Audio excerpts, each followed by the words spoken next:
I'm looking for you, you Occupy freaks with your glitter bombs. Bring it on! Bring on the glitter. Everything has changed. Everything has changed in the last few years. Conservatives used to take it, and we're not taking it anymore.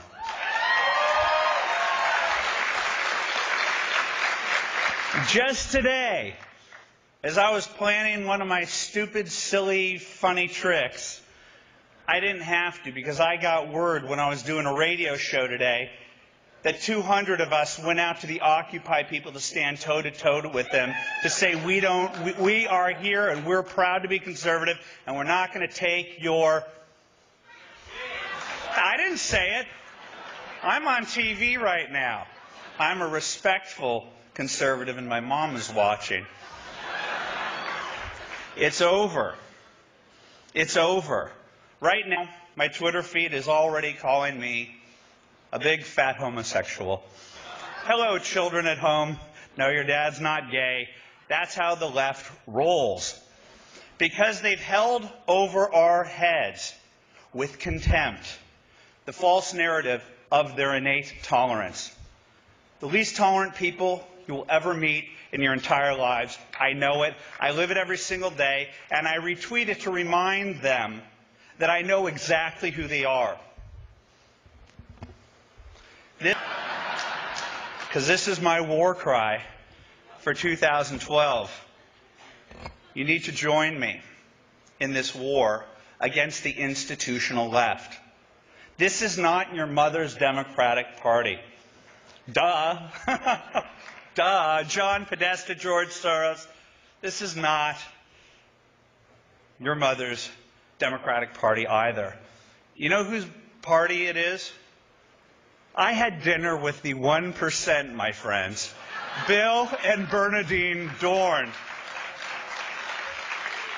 I thank you from the bottom of my heart. You were charming. I mean that. You were. But then again, so is Ted Bundy. So it doesn't really mean that much in the whole scheme of things. And I have a thesis about who we're fighting against. This is the hard left.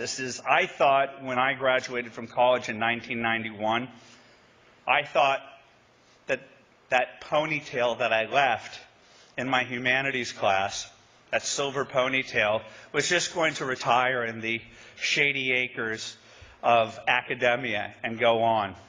I had no idea that these people were absolutely serious about the malarkey that they were teaching me, the post-structuralist, politically correct garbage.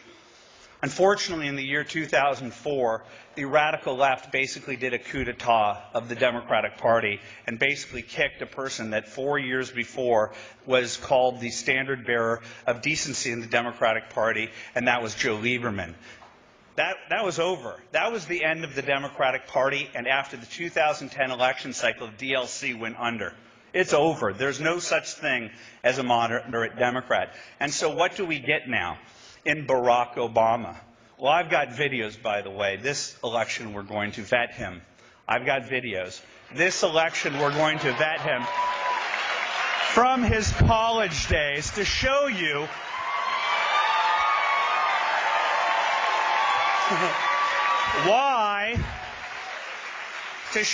why racial division and class warfare are central to what Hope and Change was sold in 2008. The videos are going to come out. The narrative is going to come out that Barack Obama met a bunch of silver ponytails back in the 1980s, like Bill and Bernadine Dorn, who, equally radical, said one day we're going to have the presidency, and the rest of us slept while they plotted and they plotted and they plotted, and they oversaw hundreds of millions of dollars in the Annenberg Challenge, and they had real money from real capitalists who gave it on to their children and their children's children, and then they become communists. We got to work on that. We got to work on that. That's a parenthesis. Barack Obama is a radical. We should not be afraid to say that. Okay? And Barack Obama was launched from Bill and Bernadine's salon. I've been there. It became a self-evident truth to me that there's zero chance that this incredible chef did not cook many a meal for Barack Obama. Don't tell me ABC, CBS, and NBC I don't have the that I can't posit that theory, because it's a self-evident truth. Just like it was a self-evident truth that he was with Jeremiah Wright, and just as it's a self-evident truth that when he was at Harvard, he was advocating for the worst of the worst to join the faculty. Radicals at Beirut on the Charles.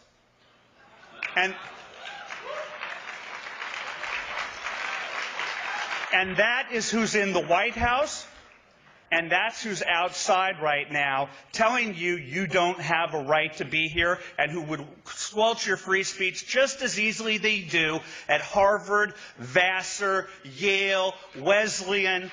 They're a bunch of totalitarian freaks.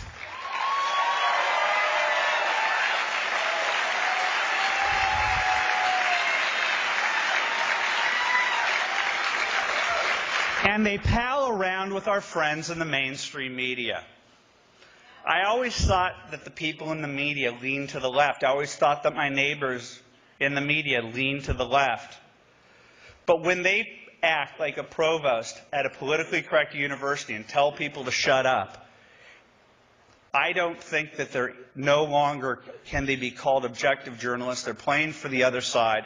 They've been part of demonizing good and decent people. They tried to defeat the Tea Party, and when they failed, just like their desire to create a Rush Limbaugh and it failed at Air America, they want what they can't have, and they try to recreate it. They wanted their Tea Party, and what did they create?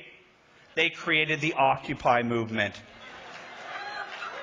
What is the Occupy movement, you ask? It's a natural, organic group of people. You've never seen these people before in your life. Wait a sec. These exact people protested against you at the GOP Welcoming Committee in 2008, and two of them were arrested for planting trying to use Molotov cocktails against the police. The radicals against the police, the radicals against you, exactly like Occupy, the same exact people. These are the same exact people that organized Camp Casey at Crawford. That was Occupy Crawford. These are the same exact people that went down the highway at the exact time at the end of the summer when Katrina happened. That was Occupy New Orleans. It's the same radicals. They've been in your life since Senator Obama became part of your vocabulary. They are at war with you. And they attack you, and they throw eggs at you, and guess what? The media looks the other way. You're domestic terrorists, you know. Janet Napolitano warned me about that. Yet when this group emerged, what happened? They exhibit. These people, they drive me a tad mad. Bernadine Dorn, as we ended our dinner, said something very important, because she kept talking about the anti-war movement. Another parentheses. She also said she listens to ESPN's Mike and Mike.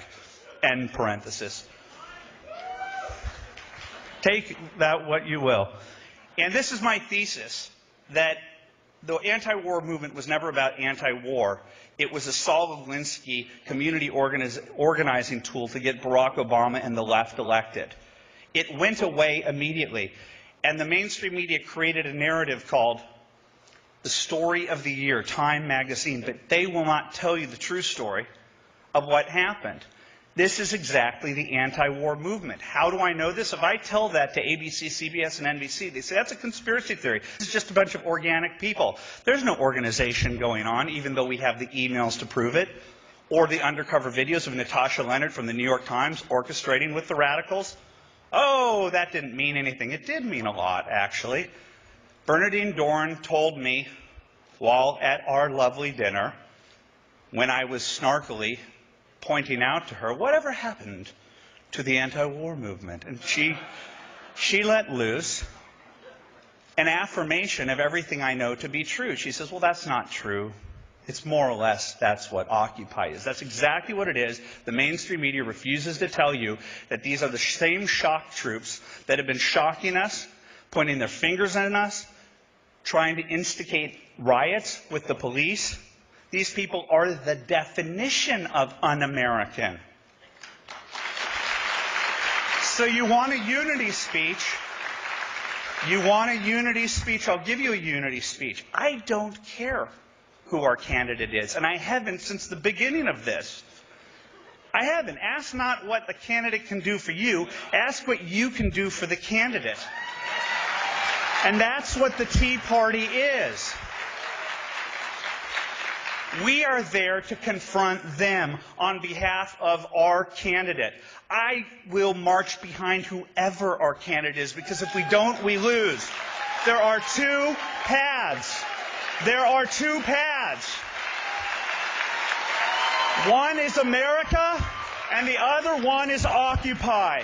One is America, the other one is Occupy.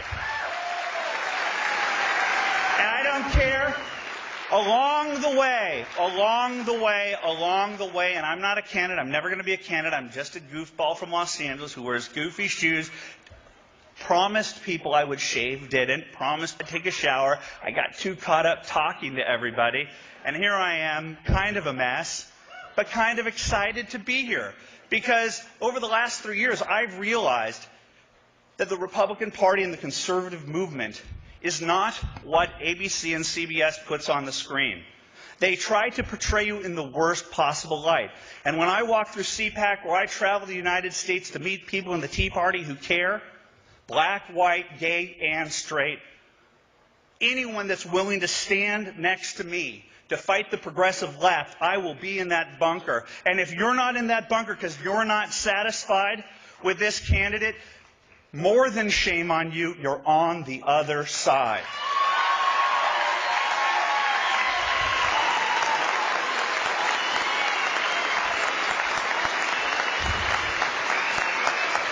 Thank you. Thank you.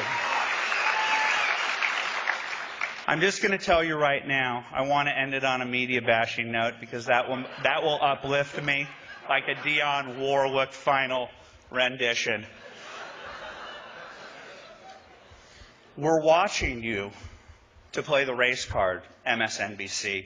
We saw how you cynically placed the Reverend Sharpton in a position of absurdist power.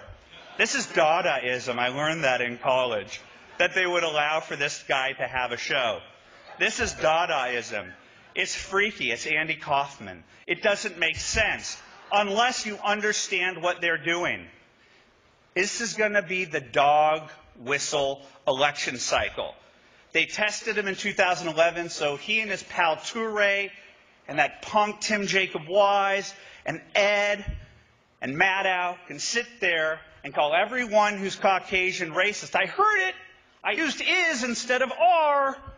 He's a racist. That's a dog whistle. Ignore it when Congressman Rand does it against Allen West. No more. We're going to go after you. I bought a dog whistle. I bought a dog whistle factory, and I'm giving you dog whistles. And we're going to listen to every word that comes out of your mouth, and we're going to hold you to the same standard that you hold to us, which is an impossible one, and you're going to have a hell of a time in 2012, because America has finally awoken to your Saul Alinsky bullshit tactics, and we're coming to get you. Thank you very much.